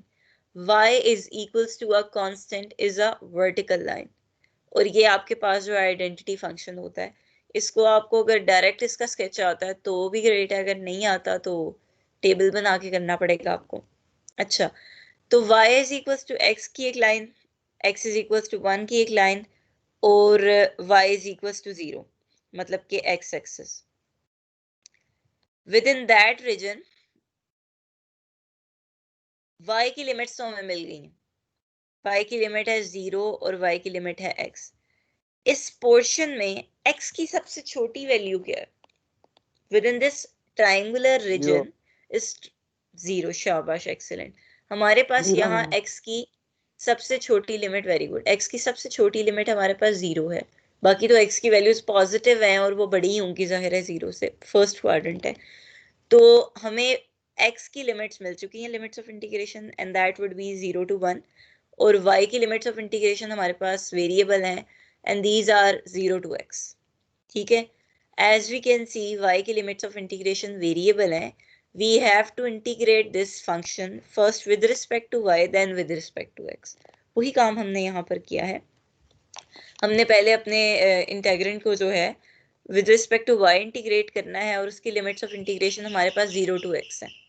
x की limits of integration 0 to 1 है, ठीक है, क्योंकि इस हिस्से में, इस ट्रायंगल में हमारे पास x की सबसे छोटी वैल्यू 0 है, और x की बड़ी वैल्यू तो क्वेश्चन के स्टेटमेंट में दी गई थी। तो फर्स्ट इसको with respect to y integrate करेंगे, 3y minus x y minus y square by 2। After integrating it हमने simply limits of integration substitute कर देनी है। पहले आप x की जगह पहले आप y की जगह x पुट करेंगे, माइनस फिर आप x की जगह 0 पुट कर देंगे। आफ्टर अप्लाइंग दीज लिमिट्स आपके पास जो भी आंसर आता है आपने उसको with respect to x integrate करना है, क्योंकि we are left with differential of x, ठीक है। हमारे पास ये बच गया है जो भी डिफरेंशियल होता है वो डिटरमिन करता है कि आपने किस वेरिएबल के रिस्पेक्टिवली इंटीग्रेशन करनी है। तो वो dx है, that means we have to integrate it with respect to variable x, तो that would be 3x square by 2 minus 3/2 into x cube by 3। यही हमने यहाँ पर काम किया है, और देन हमने उसकी लिमिट्स ऑफ इंटीग्रेशन अप्लाई कर दी हैं, और सिंप्लीफिकेशन से वी गॉट आंसर 1। इस सवाल को मैं दोबारा से रिपीट कर देती हूँ, अगर आपका कोई पर्टिकुलर क्वेश्चन है तो ज़रूर बताएं।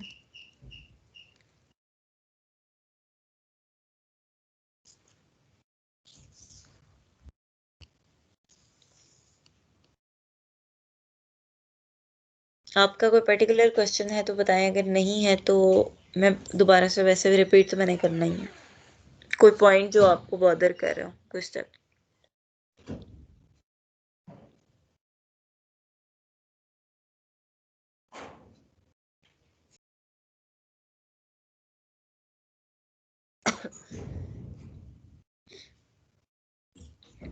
चलिए let me repeat this question. Ma'am ये कहा लिमिट गया वाला है थोड़ा कि, सा दोबारा पढ़ दो।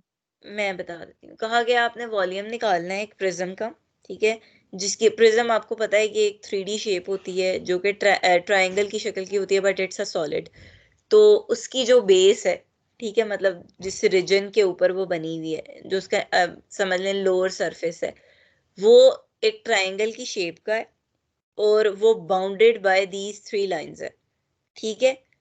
प्लेन में उसकी बाउंड्री क्या बनती है, x axis y is equal to x और x is equal to 1। y axis एक लाइन होती है जिसकी equation y is equal to 0 के बराबर है। Line y is equal to x identity function होता है, x इज इक्वल टू 1 एक वर्टिकल लाइन होती है।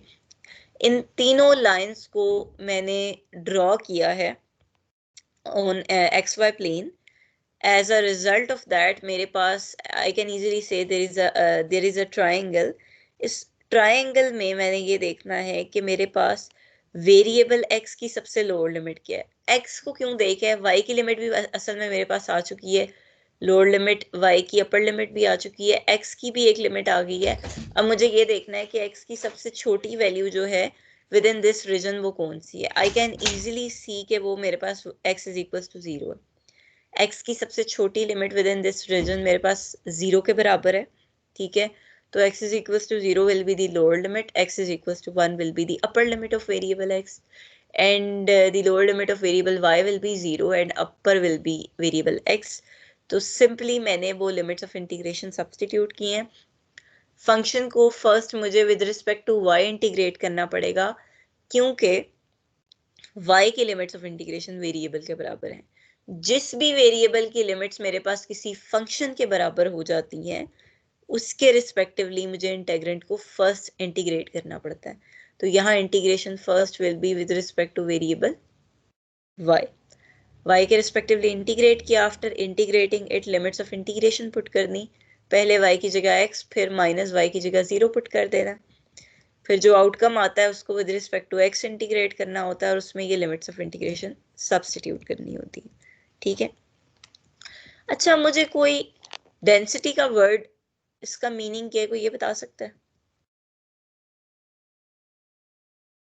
मैम किसी चीज की थिकनेस।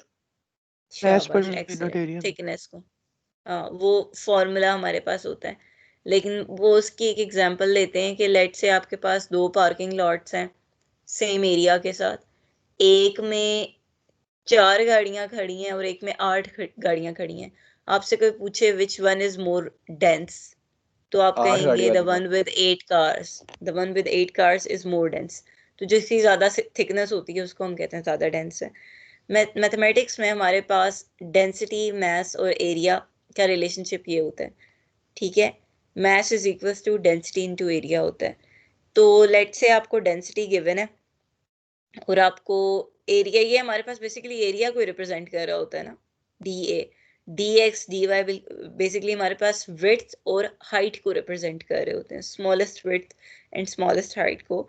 तो that multiply by density will be equals to mass, ठीक है। तो बेसिकली हमें कहा गया है कि आपके पास एक थिन प्लेट है जो कि बाउंडेड है by x axis, by x is equals to 1। Similar ही क्वेश्चन है वैसे, and y is equals to 2x in the first quadrant। मतलब कि जो आपके पास रीजन है जिसके ऊपर अब आपने इंटीग्रेशन करनी है, that is bounded by x is equals to 1, y is equals to 2x in the first quadrant। मतलब पहले आपको क्या करना पड़ेगा, पहले अगेन क्योंकि लिमिट्स ऑफ इंटीग्रेशन वेरिएबल है, you have to sketch these limits. हमने इनको स्केच किया है, x is equal to 1 vertical line है, y is equal to 2x हमारे पास ये एक बेसिकली लीनियर फंक्शन ही है, और similarly x is equal to y is equal to 0 या x एक्सिस की लाइन हमारे पास ये बनती है। अगेन उसने रिस्ट्रिक्शन लगाई हुई है कि फर्स्ट क्वाड्रेंट में, वैसे वो ना भी कहे तो भी फर्स्ट क्वाड्रेंट ही बनता है इसका, ठीक है। तो फर्स्ट क्वाड्रेंट में हमारे पास ये ट्रायंगुलर रीजन बन जाएगा। अगेन यू कैन इजीली सी इसमें y की सबसे छोटी वैल्यू क्या है और x की सबसे छोटी वैल्यू क्या है।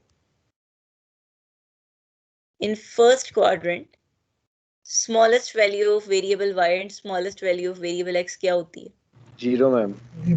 0 होती है, शाबाश। 0 क्योंकि बेटा फर्स्ट क्वाड्रेंट में ना y और x की दोनों की वैल्यूज पॉजिटिव होती हैं, तो हर पॉजिटिव नंबर 0 से तो बड़ा है, तो ये इनकी स्मॉलेस्ट वैल्यूज है।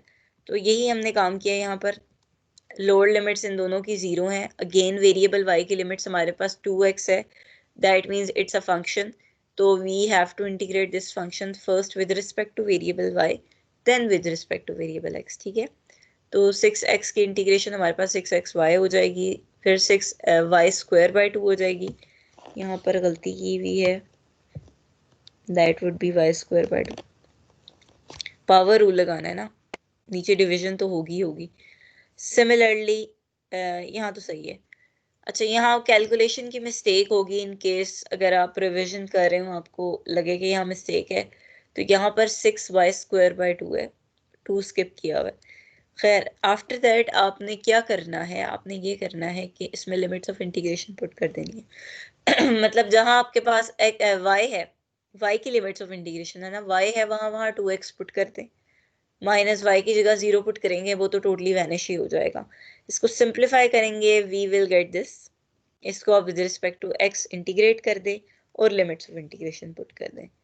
ये बेसिकली हमारे मैम पास ऊपर अभी तरीका। वैल्यू तो चेंज आएगी। जी, क्या चेंज मैम आएगी? बीच में जो 12x स्क्वायर लिखा हुआ है हाँ उसकी जगह हाँ मैम बिल्कुल, 6x आपने हो जाएगा। सही फरमाया है। यहाँ पर हमारे पास आ जाएगा और 3 फिर आ जाएगा ना, 18x 3 2 जा प्लस 6, 12x, फिर मैम 6 पूरा आ ही यानी जाएगा। Value you are right, value बिल्कुल चेंज होगी। यहाँ पे ना मिस्टेक है, यू आर राइट, ये 18 हो जाएगा, अगला भी 18 हो जाएगा। मतलब और मैम 18 18 डिवाइड बाय 3 मैम 6 आ जाएगा। 18 and that would be 6।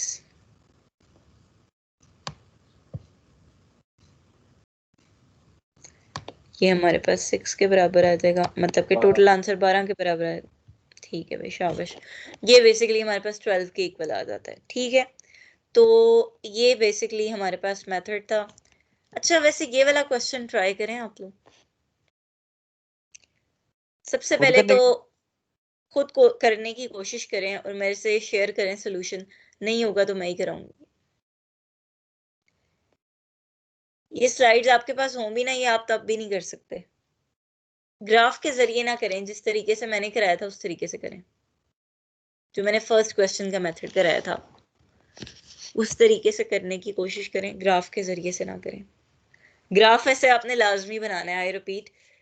इस क्वेश्चन की जो है ना एक रिक्वायरमेंट ये भी है कि आपको जो रीजन होता है जिसके ऊपर आपने इंटीग्रेशन करनी होती है उसको ड्रॉ करना लाजमी है, उसकी स्केचिंग लाजमी है इसमें।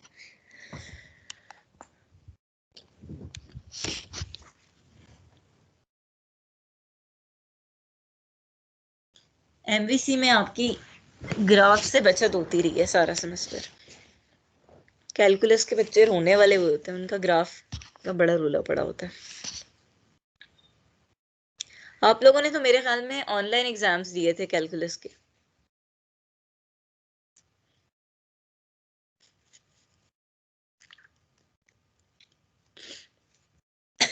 यस, सेकंड सेमेस्टर में। हम्म।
हाँ जी।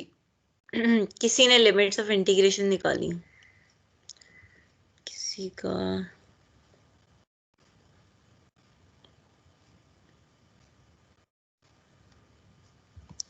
मोहम्मद अहमद। मैम अभी कर रहे हैं। अच्छा अच्छा।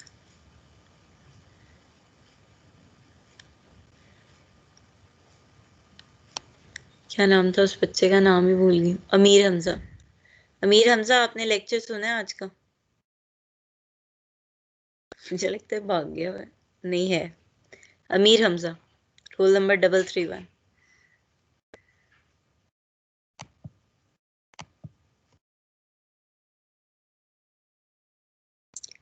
हम सीपी पे बहस कर रहे थे।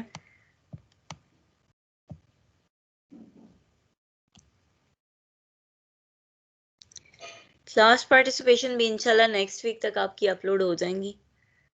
मेरे मैम पास 00 ना लगा, 0 लगा कि मैंने शुरू से लेक्चर 0 शुरू डबल। किए हुए हैं। सैटरडे को जी लेक्चर्स जी लेते हैं ना अच्छे से, जी जी तो अभी जी यहाँ तक जी। नहीं पहुंचा मैं। अल्लाह खैर करे, अल्लाह आपको कामयाब करे।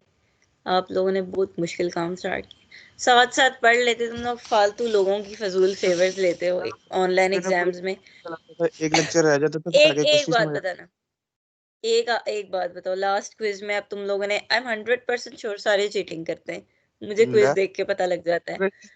अल्हम्दुलिल्लाह किसी ने क्विज किया 4 नंबर वाला आउट ऑफ 15, 4 नंबर वाला सवाल था, सबके 4 नंबर थे। बस अभी जो मैंने रीटेक क्विज लिया, फिर किसी एक बच्चे ने किया, उसने सेंड कर दिया, आई एम 100% श्योर यही सिचुएशन रही होगी। और रिजल्ट क्या आया? एवरेज नंबर 12 थे। जिनके इससे कम थे, जिनके इससे ज्यादा थे, उनका क्विज देख के थोड़ा सा सुकून हो रहा था, लेकिन सबका यही सीन, सबका यही हाल था, सबका एवरेज हर बच्चे के 12 नंबर। फालतू तुम लोग फेवर्स ले लेते हो, पागल ही हो तुम लोग। थोड़ी सी मेहनत कर लो, मैथ्स बड़ी को मुश्किल चीज है। फाइनल में आपको इतना तंग करेंगे, आप इतने सफे चेक करेंगे ना, आप थक जाओगी। आपको इतना तंग करना है इंशाल्लाह क्योंकि तैयारी कर रहे हैं ना, इंशाल्लाह। जरा शुरू से शुरू मेरा किया। खुद भी मेरी खुद दुआ यही है, तुम लोग का एग्जाम्स अच्छे हो जाएं, गंदे शंदे ना हो, क्योंकि बहुत जो है ना बाद में मसला बनेगा तुम लोगों के लिए। पहले बहुत फेवर्स दे दी गई हैं, स्केलिंग वगैरह का कोई सीन नहीं है। मैथ्स में नहीं होती स्केलिंग, सुन लेना कहीं से भी, मैथ्स में स्केलिंग कभी भी नहीं हुई आज तक। चले मैम, अगर CP में कुछ होता हो तो बता दीजिएगा। सीपी सीपी बेटा, सीपी कोई करे ना तो ही मिलती है। मैंने आपको बताया, मैंने कभी भी ना इंसाफी से किसी के नंबर नहीं लगाए, कभी भी नहीं लगाए। ये क्लेम अगर कोई मुझे करे तो मुझे हैरत होती है। वो फेवर क्वेश्चंस मैंने कब ना देने? आज तक, वो क्वेश्चंस मैं बिल्कुल आप लोगों को हर जो है ना क्लास के बाद एक छोटा सा क्लास टास्क प्रोवाइड कर दिया करूंगी। आपने वो करके with in that time period जो ड्यू टाइम होता है उसमें सबमिट कराना होता है, ठीक है? तो वो ये है कि मुझे ये पता हो गया एटलीस्ट किसी ने कोई तो रिस्पॉन्स किया, क्योंकि कुछ बच्चे ऐसे हैं जिनका मुझे पता भी नहीं वो क्लास में एग्जिस्ट करते हैं। बहुत बच्चे ऐसे हैं, चले मैम, लड़कियां भी हैं लड़के नंबर ना भी हैं। लगाइएगा प्लीज। लड़कियों ग्रेड में 2 बच्ची ऐसी हैं जो बोलती हैं, मतलब सवाल में पार्टिसिपेट भी करती हैं। हैरत मुझे इसलिए होती है कि बाकी भी पढ़ने वाली हैं, सारी लड़कियां पढ़ने वाली हैं, लेकिन पार्टिसिपेट कोई भी नहीं करता क्लास में, मैम आपको फोटो लेजी हो भेजिएगा। जाते हैं। ठीक है बेटा जी, लेट मी स्क्रीन थोड़ी ऑफ कर दूं, छापा ही मारना है सबने देख के फिर। Let me have a look. अभी देने लगी हैं?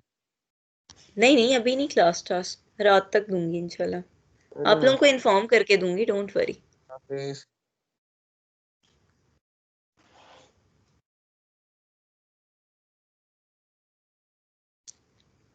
अच्छा जी, एक्स की वैल्यू एक्स स्क्वायर नीचे, ठीक है। लिमिट्स ऑफ इंटीग्रेशन 0 1 आपने कैसे निकाली? मैम आपने शो की हुई थी उधर क्वेश्चन के नीचे। वाह, मैम लेजेंड। झूठ नहीं बोलता, मैम झूठ नहीं आई बोलता रियली मैम, अप्रिशिएट ईमानदारी। Your honesty. मैंने वही कहा ना, I really appreciate your honesty. खैर ये सवाल मैंने कराना था, इसलिए वो कोई मसला नहीं है। जब आपके पास सिर्फ वेरिएबल y की लिमिट्स हैं, इस सवाल में स्क्रीन नजर आ रही है ना सबको? वेरिएबल y की लिमिट्स हैं आपके पास, ठीक है। आपने x की लिमिट्स ऑफ इंटीग्रेशन अगर इन दैट केस निकालनी है, आप दोनों को इक्वेट कर देते हैं, दोनों को इक्वल कर देते हैं। यहां से आप सिंप्लीफाई करें, x की क्या वैल्यूज आएंगी? यहाँ आ जाएगा x square minus x equals to 0। x common लें, हमारे पास आ जाएगा x into x minus 1 equal 0 and that would be equals to x would be equals to 0 and x would be equals to 1, या x 0 के बराबर है या x 1 के बराबर है।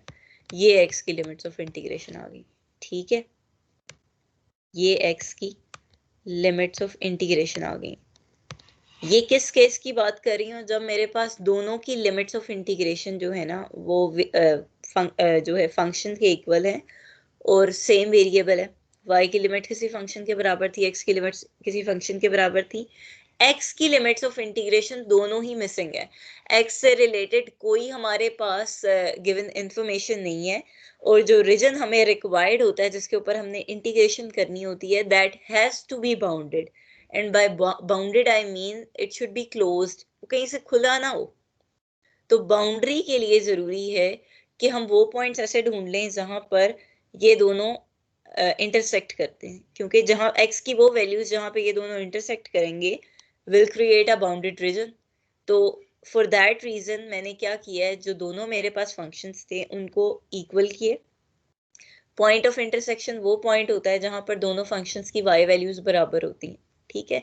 इनको इक्वल करके x की जो वैल्यूज आई हैं, this is the boundary of variable x। मतलब कि हमारे पास limits of integration of variable x हमारे पास ये आ चुकी हैं। अब हमें ये डिटर्मिन करना है which one of these functions is the upper boundary of variable y and is the lower boundary of variable y. To determine this हम बीच में से एक पॉइंट पिक कर लेते हैं, 1/2 ले लेते हैं। फर्स्ट में 1/2 पुट करेंगे, y की वैल्यू क्या आ जाएगी? 1/2। सेकेंड में 1/2 पुट करेंगे, y की वैल्यू क्या आ जाएगी? 1/4। 1/4 कौन सी वैल्यू बढ़ी है? मैम 1/2। 1/2 बढ़ी है, शाबाश। तो हमारे पास y is equals to x will be the upper boundary of this integrand, और हमारे पास y की लोअर बाउंड्री x स्क्वायर हो जाएगी। ये वजह थी कि हमारे पास ये अपर बाउंड्री थी, ये लोअर बाउंड्री थी, और x की लिमिट्स ऑफ इंटीग्रेशन हमने इस तरीके से निकालनी है, ठीक है। इन केस आपको फंक्शन में ग्राफ नहीं भी आता, ये वाला मेथड आपने फिर भी स्किप नहीं करना। ये मेथड आपने लाजमी करना है, और ये कब अप्लाई करना है? जब आपके पास एक वेरिएबल की limits as a function given है, ठीक है, ऑफ द अदर वेरिएबल, लेकिन जो दूसरा वेरिएबल है उसकी लिमिट्स ऑफ इंटीग्रेशन से रिलेटेड कोई इंफॉर्मेशन नहीं है। अब इस स्टेटमेंट में देख लें, एक्स की लिमिट्स ऑफ इंटीग्रेशन दी नहीं हुई। सो फॉर दैट रीजन हम इनका पॉइंट ऑफ इंटरसेक्शन निकाल लेते हैं, ठीक है। वही काम किए, इंटेग्रेंट था 1 प्लस एक्स इंटू वाई, उसको इंटीग्रेट किया first with respect to variable y, and that would be y plus xy square by 2, and after that we have to substitute these limits of integration। पहले y की जगह x put करें, minus y की जगह x square put करें। उसके बाद आपने ये करना है कि जो आपके पास आउटकम आता है उसको आपने वेरिएबल x के रिस्पेक्टिवली इंटीग्रेट करना होता है, ठीक है।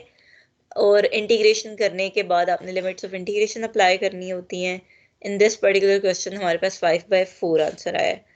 अगर इस सवाल के ग्राफ को अगर हम देखें, ग्राफ हमारे पास किसका बनता है? जो बाउंड्री है, जो लिमिट्स ऑफ इंटीग्रेशन होती हैं उनका ग्राफ्स बनाना होता है। इसका ग्राफ नहीं बनाना, लिमिट्स ऑफ इंटीग्रेशन का बनाना है, ठीक है। वो है y is equals to x और y is equals to x square. y is equals to x आपको पता है, इट्स आइडेंटिटी फंक्शन, ठीक है। ग्राफ ड्रॉ करने का मेथड अपना रिकॉल कर लें कैलकुलस वाले लेक्चर से, क्योंकि ये आपको ड्रॉ करने पड़ेंगे इस सवाल में, ठीक है। अगले वीक तक मैं आपको ना काफ़ी हद तक आइडिया आपको दे दूंगी कि क्या आपने जो है ना एग्ज़ाम की प्रिपरेशन करनी है। इन केस मैंने पेपर देखा तो मैं आपको बता दूंगी कि किस टॉपिक पे या किस चीज पे आपको ज्यादा फोकस करना है। वैसे तो मैंने आपको पहले भी बताया था कि क्योंकि सिर्फ हमारे पास 5 टॉपिक्स है, हर टॉपिक में से सवाल आएगा, ठीक है। और मजीद मैंने आपको बताया था कि मिड का भी एक हमारा पोर्शन जो है वो रिपीट होगा। तो बेसिकली कोई टॉपिक ऐसा नहीं है जिसमें से क्वेश्चन नहीं आएगा, लेकिन क्या चीज ऐसी है जिस पे ज्यादा फोकस करना है वो मैं आपको आइडिया दे दूंगी। खैर, यहाँ पर हमने y is equal to x square का ग्राफ बनाया है। It's a U shape curve. Again y is equal to x का ग्राफ बनाया है। ये वो बाउंडेड रीजन है जिसके ऊपर हमने इंटीग्रेशन करनी है गिवन फंक्शन की, ठीक है, जो इनक्लोज्ड एरिया है, ठीक। तो यहाँ तक तो हमने क्या पढ़ा है कि लिमिट्स ऑफ इंटीग्रेशन जब आपके पास वेरिएबल y की इन टर्म्स ऑफ क्या हो, x, ठीक है, वो x का फंक्शन हो। अब अगर आपके पास x की लिमिट्स y की शक्ल में आ जाए, भाई ये केस देखें, यहाँ पे आपको वो कह रहे हैं कि अगर आपके पास वेरिएबल y की लिमिट्स हैं और वो कांस्टेंट है, वेरिएबल y की लिमिट्स हैं और वो कांस्टेंट है, और जो वेरिएबल x की लिमिट्स हैं वो फंक्शन ऑफ y है, ठीक है, या वो डिपेंड कर रही हैं y पे, तो इन दैट केस आप अपने इंटेग्रेंट को फर्स्ट इंटीग्रेट करते हैं विद रिस्पेक्ट टू x। जिस भी वेरिएबल की लिमिट्स ऑफ इंटीग्रेशन फंक्शन के बराबर होती हैं उसके रिस्पेक्टिवली हमें फंक्शन को पहले इंटीग्रेट करना होता है, ठीक है।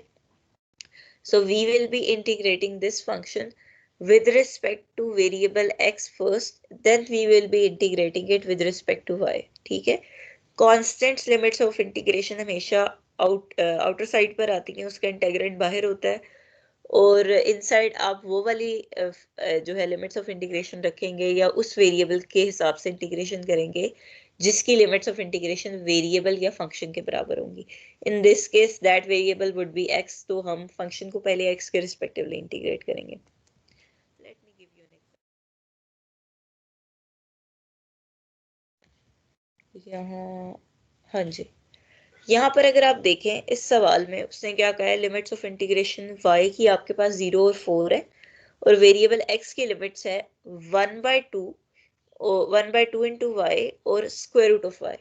अच्छा, यहाँ पर अब उसने हमें y की लिमिट्स भी दी हुई है। इस क्वेश्चन में उसने हमें बाउंडेड रीजन की टोटल इंफॉर्मेशन प्रोवाइड की है। उसने हमें वेरिएबल x की भी लिमिट्स ऑफ इंटीग्रेशन दी हुई है और वेरिएबल y की भी लिमिट्स ऑफ इंटीग्रेशन दी हुई है, और इसने ये भी बताया हुआ है लोअर कौन सी और अपर कौन सी है। लोअर जाहिर है कि लेस वाली लोअर होगी और ग्रेटर वाली अपर लिमिट होगी। सिमिलर इन दैट केस आपके पास 0 is the smallest number and 4 is the bigger number, तो that would be the upper limit. तो पहले आपने क्या करना है, आपका इंटेग्रेंड है x square plus y square. तो अब क्योंकि limits of integration variable x की हमारे पास are the function of variable y, तो we have to integrate this function with respect to variable x first. पहले हमें इसको वेरिएबल एक्स के हिसाब से इंटीग्रेट करना पड़ेगा, क्योंकि इसकी लिमिट्स ऑफ इंटीग्रेशन जो है हमारे पास वो एक्स की लिमिट्स ऑफ इंटीग्रेशन हमारे पास फंक्शन के बराबर है। तो इसकी integration with respect to x हो जाएगी x cube by 3, y square की इंटीग्रेशन हो जाएगी वाई स्क्वायर एक्स, और after integrating it we have to apply the limits of integration. जहां जहां हमारे पास x है, क्योंकि हमने x के रिस्पेक्टिवली इंटीग्रेट किया ना, उसी की लिमिट्स ऑफ इंटीग्रेशन है। जहां जहां x है वहां वहां पहले y की पावर 1/2 सब्स्टिट्यूट कर देंगे या square root of y। Similarly minus आपने y की जगह x की जगह 1/2 इंटू वाई पुट कर देना है, x की जगह 1/2 इंटू वाई पुट कर देना है। इसको सिंप्लीफाई करेंगे, as a result of that simplification हमारे पास ये चीज आती है। मजीद इसमें सिंप्लीफिकेशन हो रही है कि नहीं हो रही है, यहाँ पे भी आप डायरेक्टली इसको इंटीग्रेट कर देंगे। Now with respect to y, क्योंकि डिफरेंशियल y का पढ़ा हुआ है हमारे पास, ये लिमिट्स ऑफ इंटीग्रेशन भी वेरिएबल y की हैं, तो integrating it with respect to y then we have to apply the limits of integration 0 to 4 and the answer will be 216/35। इस सवाल में किसी किस्म की कोई कंफ्यूजन है?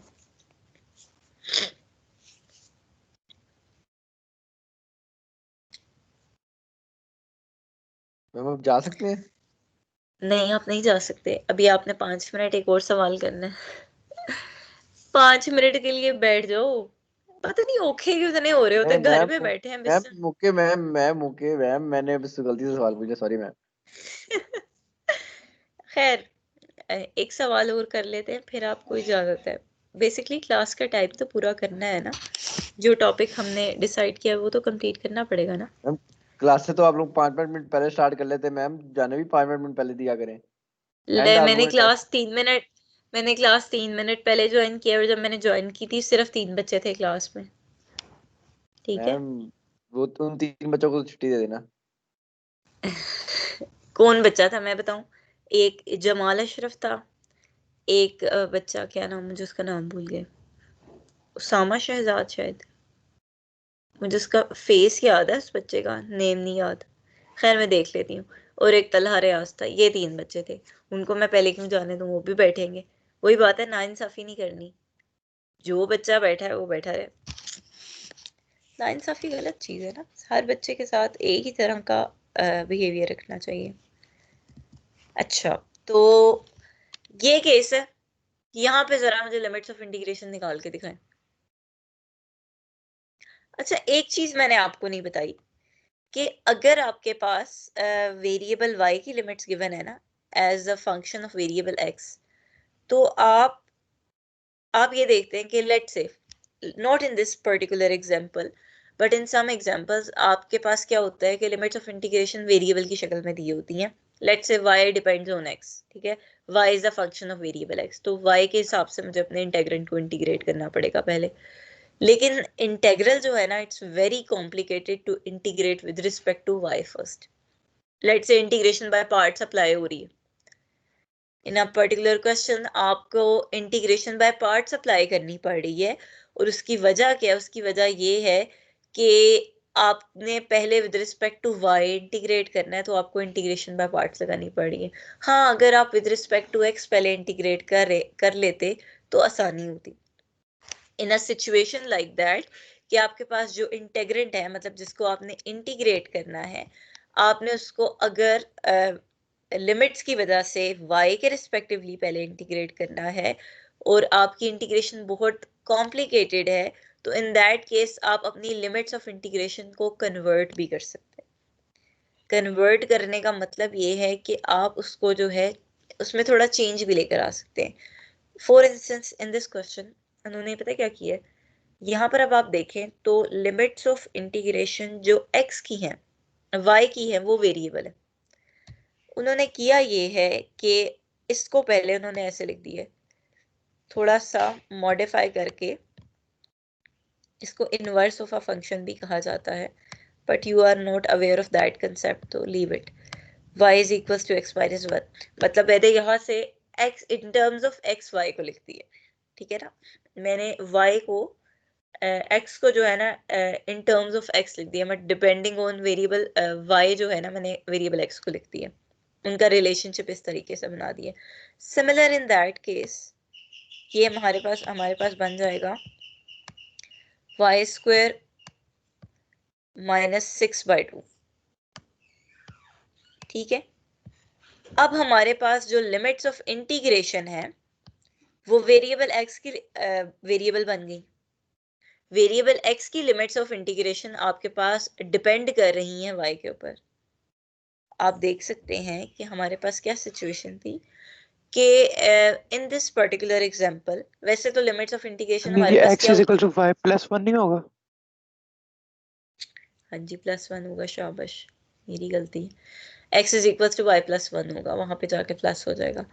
तो इन अ सिचुएशन जब आपके पास इंटीग्रेशन बहुत मुश्किल हो रही हो विद रिस्पेक्ट टू y, तो आप क्या करते हैं, किसी भी वेरिएबल के रिस्पेक्टिवली, लेट से उसके उसी वेरिएबल से रिलेटेड आपके पास लिमिट्स ऑफ इंटीग्रेशन है, तो आपको अपने इंटेग्रेंड को फर्स्ट उसी के रिस्पेक्टिवली इंटीग्रेट करना पड़ेगा। लेकिन अब आप जब अपने इंटेग्रल को देखते हैं तो आप कहते हैं यार ये इंटीग्रेशन बहुत डिफिकल्ट है, अगर x के रिस्पेक्टिवली पहले करनी पड़ती ना तो ज्यादा आसान हो जानी थी। इन अ सिचुएशन लाइक दिस आप अपनी लिमिट्स ऑफ इंटीग्रेशन को इंटरचेंज भी कर सकते हो। मैंने कैसे इंटरचेंज किया है, मैंने यहाँ पर y जो है वो डिपेंड कर रहा था वेरिएबल x पे, y was a function of x in this situation, मैंने 1 को उधर ऐड कर दिया, now x is equals to y plus 1, x equals to a function आ गया मेरे पास। Similar in the second function मैंने क्या किया है, मैंने x की वैल्यू निकाली है और ये मेरे पास लिमिट ऑफ इंटीग्रेशन बन गई है उसकी। तो x की limits of integration of variable y के बराबर आ गई हैं। दैट मीन्स मुझे अपने इंटीग्रेंट को अब first with respect to variable y integrate करना पड़ेगा, ठीक है। और y की लिमिट्स ऑफ इंटीग्रेशन नहीं है तो उसके लिए मैं इन दोनों को बराबर कर दूंगी, इन दोनों को इक्वल करूंगी, मतलब कि y plus 1 will be equals to y square minus 6/2। इस इक्वेशन को सॉल्व करके आपके पास y की दो अदद वैल्यूज आ जाएंगी and these values will represent the limits of integration of variable y, ठीक है।